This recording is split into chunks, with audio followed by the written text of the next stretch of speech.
بسم الله الرحمن الرحيم. الحمد لله كفى وسلام على عباده الذين اصطفى. أما بعد، أعوذ بالله من الشيطان الرجيم. بسم الله الرحمن الرحيم. قل حسبي الله عليه يتوكل المتوكلون. صدق الله المولانا العظيم. وكما ورد في الحديث الصحيح قال النبي صلى الله عليه وسلم: إن كان الشوم في شيء ففي الدار والمرأة والفرس. وقال رسول الله صلى الله عليه وسلم في موضع آخر: ولا عدوى ولا طيرة ولا حامة ولا سفر، او کما قال النبی صلی اللہ علیہ وسلم. قابل احترام دینی بھائی اور عزیزو، یہ ماہ سفر جس کی آج 4 تاریخ ہے، اور یہ سفر کا مہینہ اسلامی سال کا دوسرا مہینہ ہے. اس ماہ سفر کے تعلق سے زمانے جاہلیت سے آج تک بہت ساری چیزیں ایسی مسلمانوں میں، بالخصوص عورتوں میں رواج پا چکی ہیں اور رائج ہو چکی ہیں، جس کا اسلام سے اور قرآن و حدیث سے کوئی تعلق نہیں ہے. رسم و رواجات کے تعلق سے چیزیں کہ زمانے جاہلیت میں اس ماہ سفر کو منحوس سمجھا جاتا تھا، اور یہ سمجھا جاتا تھا کہ اس مہینے کے اندر، سفر کے مہینے کے اندر آسمان سے بلائیں آتی ہیں، مصیبتیں آتی ہیں. اور دوسرے یہ ہے کہ اس مہینے میں کوئی اگر بیمار ہو جاتا یا کبھی بھی کوئی آدمی بیمار ہو جاتا تو لوگ بیمار کے پاس نہیں بیٹھتے تھے، بیمار کے قریب نہیں جاتے تھے، اس کے ساتھ کھاتے پیتے نہیں تھے، بیمار کے ساتھ اٹھتے بیٹھتے نہیں. اگر بیمار کے قریب جائیں گے اور اس کے ساتھ کھانا پینا شروع کریں گے، اس کے ساتھ میں نشست و برخاست ہوگی تو کہیں ایسا نہ ہو کہ اس کی بیماری اسے لگ جائے. اس لیے لوگ بیمار کے قریب نہیں جاتے تھے. اور دوسری چیز یہ رواج پا گئی تھی کہ کہیں سفر میں کسی کو جانا ہوتا تو سفر میں جانے سے پہلے کسی پرندے کو پکڑتے اور پرندے کو پکڑ کر اپنے یوں سامنے اڑایا کرتے تھے. اگر وہ اڑنے والا پرندہ اڑ کر اس طرف سیدھے ہاتھ کی طرف جاتا تو اس سفر کو مبارک سفر اور کامیاب سفر سمجھ کر سفر جاری رکھتے تھے، سفر شروع کرتے تھے. لیکن اگر یہ پرندہ سیدھی جانب اڑنے کے بجائے اگر بائیں طرف مڑ کر جاتا تو یہ سمجھتے تھے کہ سفر کامیاب نہیں ہوگا، اب سفر ناکام ہوگا، اس لیے سفر ملتوی کر دیا کرتے تھے. اور تیسری چیز یہ مروج تھی. الو شاید آپ نے بھی دیکھا ہوگا، جانور ہے، پرندہ ہے. وہ اگر بستی میں آ جاتا اور کسی کے مکان پر، کسی کے گھر پر بیٹھ کر اگر آواز نکالتا تو سمجھتے کہ بس وہ گھر اب اجڑ جائے گا، گھر ویران ہو جائے گا. وہ اس جانور کو، الو کو منحوس سمجھتے. اور چوتھی چیز، جب سفر کا مہینہ شروع ہوتا تو اس سفر کے مہینے کو منحوس سمجھتے تھے کہ آسمان سے آفت بلائیں اس مہینے کے اندر آتی ہیں. جب اسلام آیا اور حضرت محمد مصطفیٰ صلی اللہ علیہ وسلم تشریف لائے اور آپ کو نبی بنایا گیا تو آپ علیہ السلام نے ان 4 چیزوں کو رد فرمایا، اس کا انکار فرمایا. ان 4 چیزوں کی اسلام میں کوئی گنجائش نہیں ہے. اسلام ایسی چیزوں کو نہیں مانتا کہ کسی کی بیماری کسی دوسرے کو لگ جائے، ایسا نہیں ہو سکتا.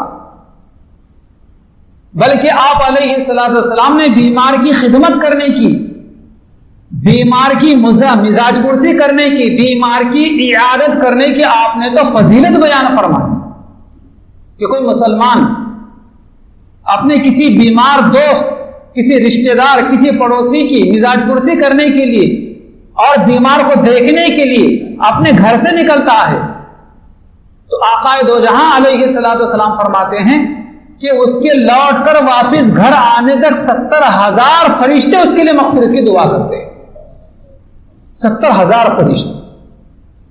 یہ ہے اسلام، یہ ہے دین کہ نبی کریم صلی اللہ علیہ وسلم اپنے مبارک زمانے میں بھی ہر کسی کی مزاج پرسی کرتے، چاہے اسلام کا ماننے والا ہو چاہے ماننے والا نہ ہو،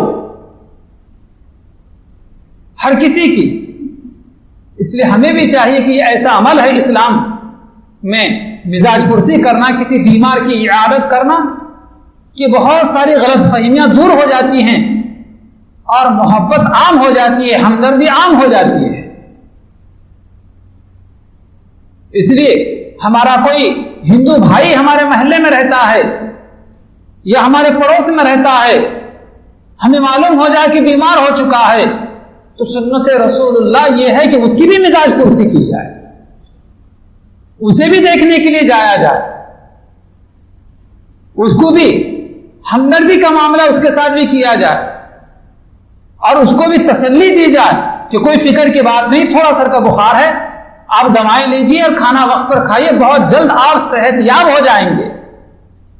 آپ کسی ہمارے برادر وطن کے پاس، ہندو بھائی کے پاس جا کر یہ الفاظ کہیں گے تو کس قدر محبت کا سینہ بھر آئے گا۔ کبھی آپ کے تعلق سے، کبھی اس کے دل و دماغ میں کبھی غلط رائے نہیں آ سکتی، آپ کے تعلق سے کبھی وہ غلط سوچ نہیں سکتا اگر آپ اس کی بیماری اور تکلیف کے موقع پر اسے دیکھنے کو جائیں۔ یہ حضور کی سنت تھی۔ تو سب سے پہلے آپ علیہ السلام نے فرمایا کہ ولا عدوہ، کوئی بیماری متعدد نہیں ہوتی، کسی کی بیماری کسی کو نہیں لگتی اگر بیمار کو دیکھنے کے لیے جائیں۔ پھر دوسری چیز آپ علیہ السلام نے فرمایا کہ ولا طیرۃ، پرندے کو اڑانا، سفر کرنے کے لیے جا رہے ہیں تو پرندے کو اڑا کر سفر طے کرنا، سفر میں نکلنا، اس کی بھی کوئی حقیقت نہیں ہے، کوئی اہمیت نہیں ہے۔ وہ جانور ہے، پرندہ ہے، جس طرف چاہے اڑ کر جائے، چاہے سیدھی جانے چاہے، چاہے بائیں طرف جائے، چاہے سیدھا سامنے اڑ کر چلا جائے، چاہے واپس لوٹ کر آپ کی طرف آ جائے، وہ ایک جانور ہے۔ لیکن اس کے سیدھی طرف اڑنے سے اچھی فال لینا اور بائیں طرف دامیں ہاتھ کی طرف اگر پرندہ اڑ کر جاتا ہے تو بدفالی لینا، اس کو منحوس سمجھنا، اس کی اسلام میں کوئی گنجائش نہیں ہے۔ نبی پاک علیہ السلام اس کی تردید فرمائے۔ اور تیسری چیز آپ علیہ السلام فرمائے کہ ولا حامۃ، کہ الو ایک جانور ہے، اس کے پکارنے سے کسی کا گھر اجڑ جانا یا الو منحوس ہونا، اس کی بھی اسلام میں کوئی گنجائش نہیں ہے۔ اور چوتھی چیز آپ علیہ السلام نے فرمایا کہ ولا سفر، سفر کے تعلق سے جو تمہارے اندر یہ عقیدہ ہے اور یہ سوچ ہے کہ سفر کا مہینہ مصیبتوں کا مہینہ ہے اور آفت و بلاؤں کا مہینہ ہے، منحوس مہینہ ہے، یہ تمہاری سوچ بھی غلط سوچ ہے اور غلط عقیدہ ہے۔ ہاں اتنی بات ضرور ہے کہ پیغمبر اسلام صلی اللہ علیہ وسلم نے بعض دنوں کو، بعض راتوں کو، بعض اوقات کو، بعض مقامات کو، بعض جگہوں کو اور بعض مہینوں کو آپ علیہ السلام نے مبارک ضرور فرمایا ہے، لیکن آپ علیہ السلام نے اپنی مبارک زندگی میں کبھی کسی کو نامبارک منحوس نہیں فرمایا ہے۔ آج یہ عجیب و غریب بات ہے کہ آج بھی کتنی ہماری برادری کے لوگ ایسے ہیں، کتنے مرد بالخصوص، کتنی عورتیں ایسی ہیں جو طرح طرح کی باتیں اس مہینے کے تعلق سے اور اس کے علاوہ بہت ساری چیزوں کے تعلق سے نحوست کا مزاج ان کا بنا ہوا ہے۔ جیسے گھر کے باہر نکل گئے، کہیں جا رہے ہوں، اچانک بلی سامنے آ گئی، آپ سمجھتے ہیں کہ نہیں جانا چاہیے ورنہ کچھ حادثہ پیش آ جائے گا، اس لیے واپس آتے ہیں یا وہیں پر کہیں کسی کے صحن میں تھوڑی دیر کے لیے بیٹھ جاتے ہیں اور پانی پیتے اس کے بعد پھر سفر آگے نکلتے ہیں. یہ کیا ہے؟ یہ سوچ. مطلب یہ ہے کہ آپ نے کسی جانور کو کسی چیز کو نفع نقصان کا مالک سمجھا ہے، حالانکہ نفع نقصان کا مالک اللہ رب العالمین ہے. اور اگر کسی کے گھر پر بیٹھ کر کوا کاؤ کاؤ کر دے، اپنی آواز نکالے، تو یہ سمجھنا کہ آج کوئی مہمان آئیں گے. عام طور پر بڑے بوڑھے لوگ اور خاص طور عورتیں یہ سمجھتی ہیں. اسلام اس سے منع کرتا ہے. کوے کے پکارنے میں، ایک پرندے کے پکارنے میں مہمان کے آنے کو کیا دخل ہے؟ اسی طریقے سے کسی گھر میں کوئی دلہن شادی ہو کر آئی، اتفاق کہ اس کے آتے ہی دو چند روز میں اس گھر میں یا اس خاندان میں کسی کا انتقال ہو گیا، تو اس دلہن کو منحوس سمجھنا کہ اس کے قدم اچھے نہیں ہیں. یہ ہمارے گھر آتے ہی ہمارے گھر میں ایک موت ہو گئی، انتقال ہو گیا، اس کو منحوس سمجھنا کتنی بری بات ہے. آج سے تقریباً 20-22 سال پہلے میں اپنے خاندان کی ایک شادی میں جا رہا تھا، اور جیسے ہی گاڑی شہر کے باہر نکلی تو ہمارے ساتھ ایک بزرگ صاحب جو گاڑی میں بیٹھے ہوئے تھے وہ اترے اور اپنے سر پہ سے رومال انہوں نے اوڑھ لیا، اور اوڑھنے کے بعد ان کے تھیلی میں کپڑے میں باندھا ہوا ایک ناریل رکھا ہوا تھا، اور ڈرائیور سے کہا کہ تم گاڑی روکو. جیسے اس نے گاڑی روکا تو یہ نیچے اترے گاڑی کے، اور ناریل گاڑی کے ٹائر کے نیچے رکھ دیا، کہا کہ چلو. اور گاڑی کے ٹائر سے اب جو ہے ناریل پھوٹ گیا اور گاڑی چلتی رہی. اب یہ کہ ایسا کرنے کی وجہ سے سفر کامیاب ہوتا ہے، کوئی حادثہ نہیں ہوتا.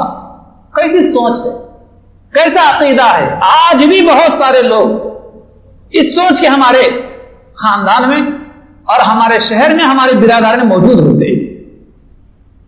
ہاں، سنت رسول اللہ یہ ہے کہ تم سفر میں کہیں جا رہے ہو، صدقہ کر کے جاؤ. صدقہ بلاؤں کو ٹالتا ہے. اللہ سے دعا کر کے جاؤ. چنانچہ قرآن میں بھی ہے وہ دعا جو نبی کریم صلی اللہ علیہ وسلم جب کہیں سفر میں تشریف لے جاتے تو ضرور اس دعا کا اہتمام فرمایا کرتے. سبحان الذی سخر لنا هذا وما كنا له مقرنین وإنا إلى ربنا لمنقلبون. کہ کوئی بار گاڑی پر ہم سوار ہو رہے ہوں، چاہے اللہ نے ہمیں 2 ویلر عطا فرمائی ہو، 4 ویلر عطا فرمائی، اس سے بڑی گاڑی اللہ نے عطا فرمائی ہو، چاہے ہم گھوڑے پر سوار ہو رہے، اونٹ پر سوار ہو رہے ہوں، جب بھی رکاب پر پیر رکھیں، پینڈل پر پیر رکھیں یا گاڑی پر سوار ہوں تو اللہ کا نام لے کر دعا پڑھ کے سوار ہونا چاہیے. اللہ اس اپنے نام کی برکت سے، دعا کی برکت سے ہر قسم کے حادثات سے محفوظ رکھے. یہ کہ ناریل اگر رکھ دیا جائے تو سفر کامیاب ہوگا، اسلام میں اس کی کہاں گنجائش ہے؟ تو اسلام ایسی ساری چیزوں کو منع کرتا ہے. پیغمبر اسلام صلی اللہ علیہ وسلم کا ایک فرمان ہے، بخاری شریف کی روایت ہے. آپ علیہ السلام فرماتے ہیں پوری کائنات میں جتنی چیزیں اللہ تعالی نے بنائی ہیں ان تمام چیزوں میں کوئی بھی چیز فی نفسہ اپنے ذات میں منحوس نہیں ہے، لیکن اگر کوئی چیز منحوس ہوتی اللہ کے پیدا کردہ چیزوں میں سے تو 3 چیزیں منحوس ہوتی. کون سی 3 چیزیں ہیں وہ؟ اللہ کے نبی علیہ السلام فرماتے ہیں ان کان الشوم فی شیء ففی الدار والمرأة والفرس ولو بالفرس. اگر نحوست خدا کی پیدا کردہ کسی چیز میں ہوتی تو 3 چیزوں میں ہوتی. پہلی چیز آپ علیہ السلام فرماتے کہ ففی الدار، دار کہا جاتا ہے گھر کو، کہ گھر میں نحوست ہوتی.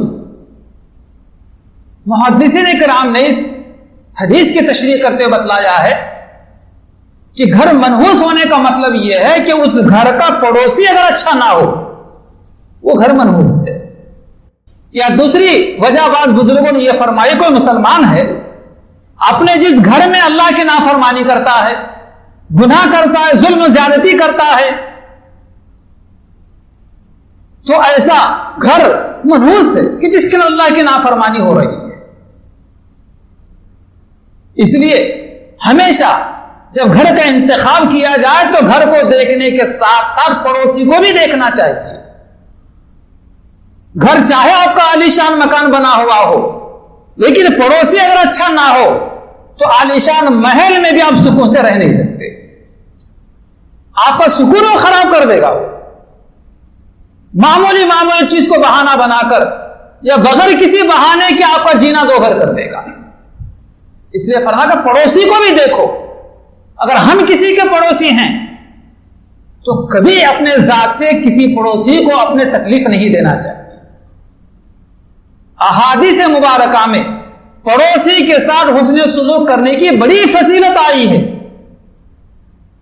بڑی فضیلت آئی ہے. وقت نہیں ہے کہ اس فضیلت کو میں آپ کے سامنے بیان کروں. بڑی فضیلت ہے. چاہے اپنے پڑوسی سے ہمیں کبھی کسی وقت چھوٹی موٹی تکلیف پیش آتی رہتی ہو تو نظر انداز کیا جائے، لیکن کبھی اپنے پڑوسی سے تعلقات خراب نہ کیے جائیں. اس کا لحاظ رکھا جائے، چاہے ہمارے پڑوس میں کوئی بھی رہتا ہو.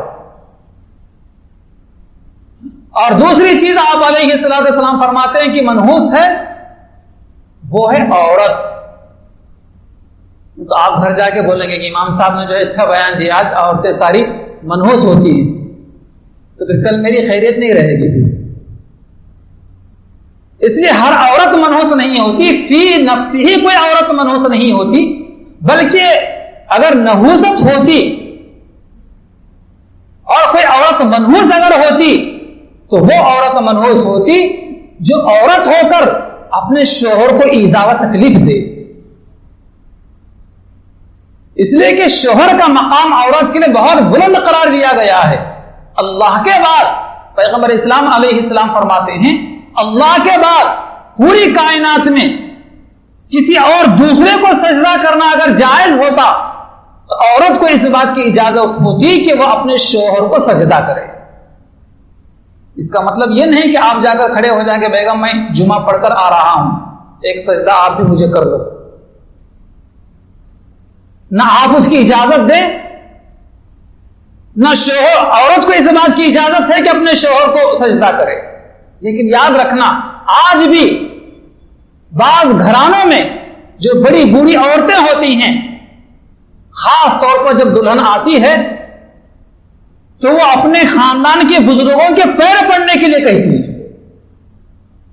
پیر پڑنے کے لیے کہتے ہیں. اس رواج کو ختم کیا جائے.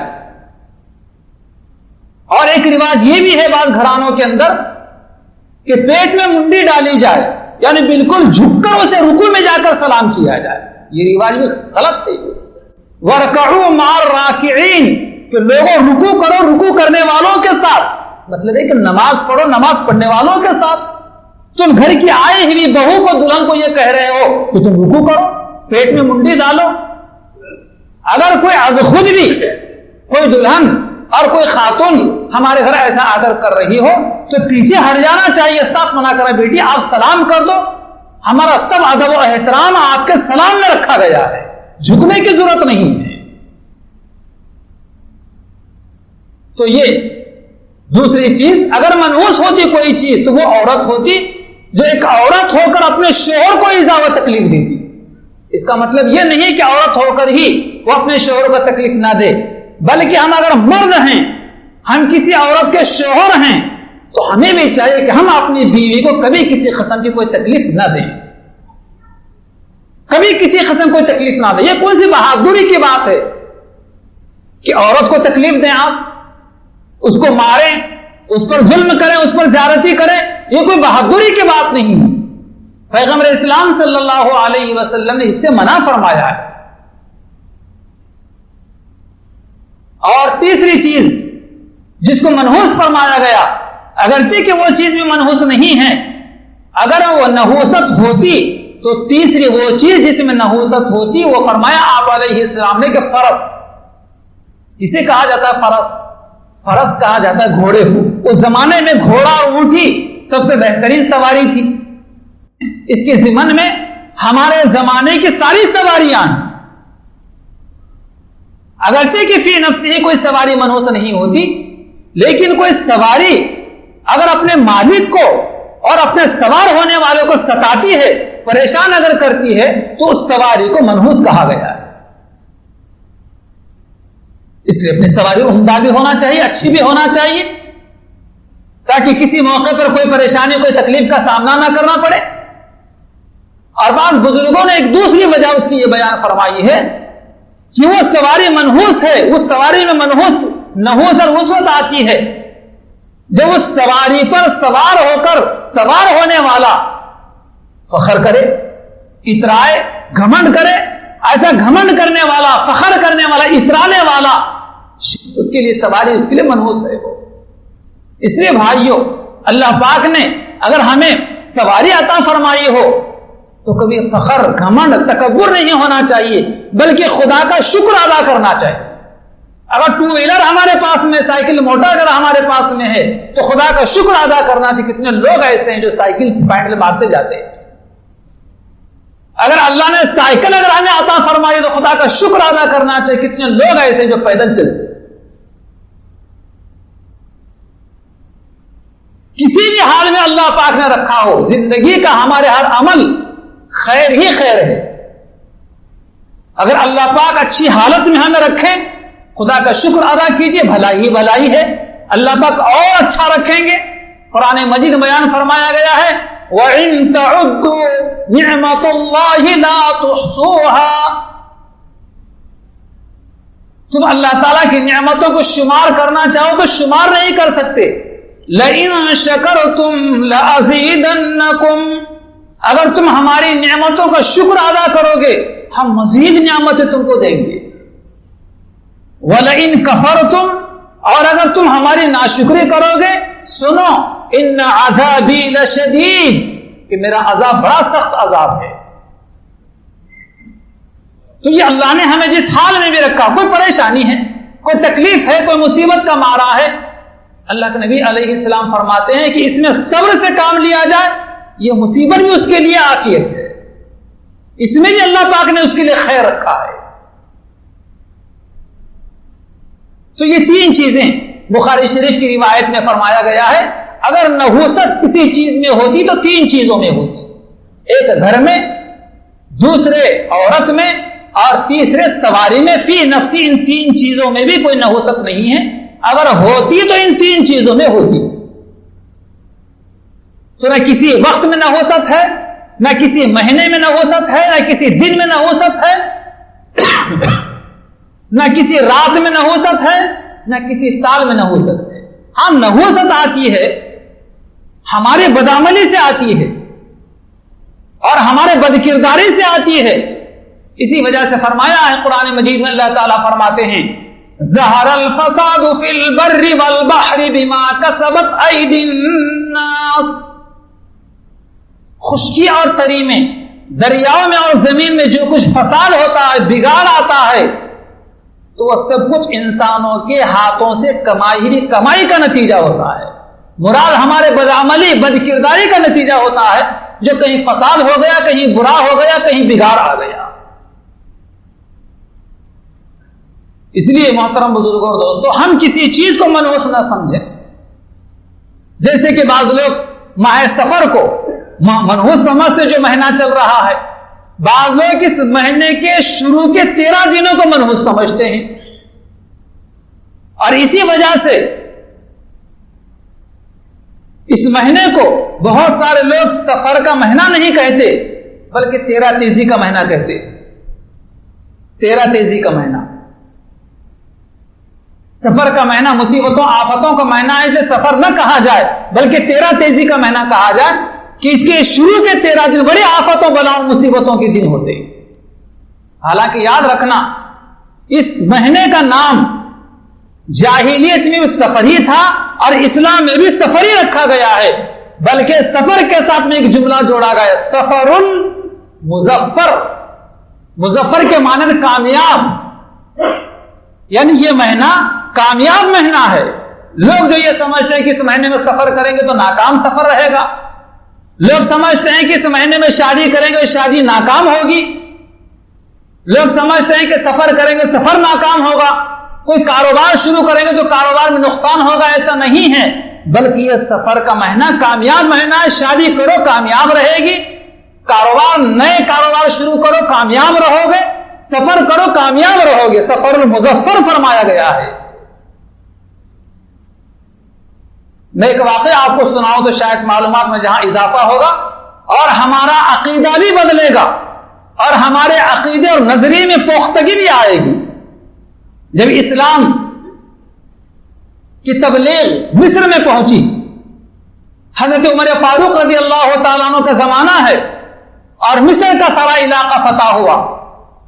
مصر کا علاقہ فتح ہونے کے بعد حضرت عمرو ابن العاص رضی اللہ تعالیٰ عنہ کو گورنر بنا کر بھیجا گیا مصر کی۔